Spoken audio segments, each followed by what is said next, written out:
For complete study material, kindly contact Nursing Manthra on WhatsApp through 971-0502-515717.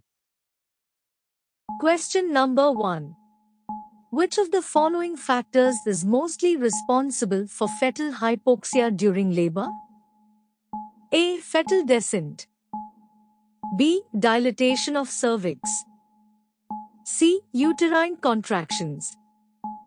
D. Cervical effacement.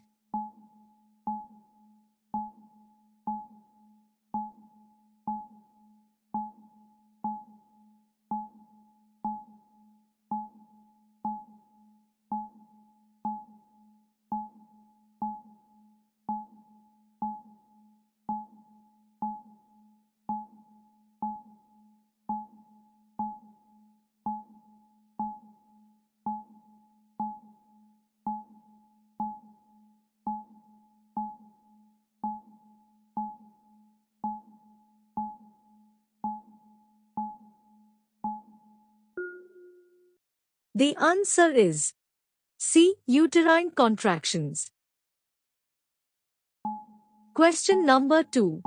Which of the following statements by the nurse describes the effect of Clomid as an ovulation-inducing drug? A. Given for the first 15 days in each cycle. B. Maximum dose is 50 mg daily for a month. C. It increases the risk of birth defects. D. It increases the risk of multiple pregnancy.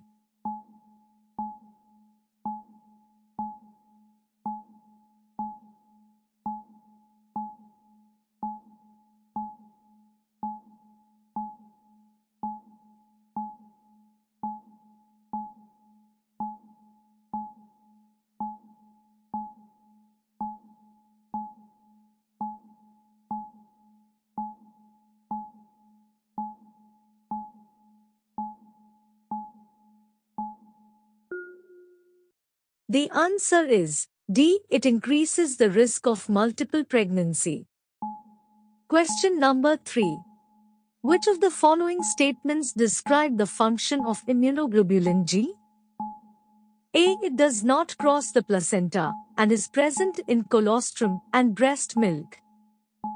B. It protects against gastrointestinal and respiratory system infections. C. It provides temporary immunity to bacteria and toxins to which the mother has developed immunity. D. It protects against gram-negative bacteria and can be found in cord blood.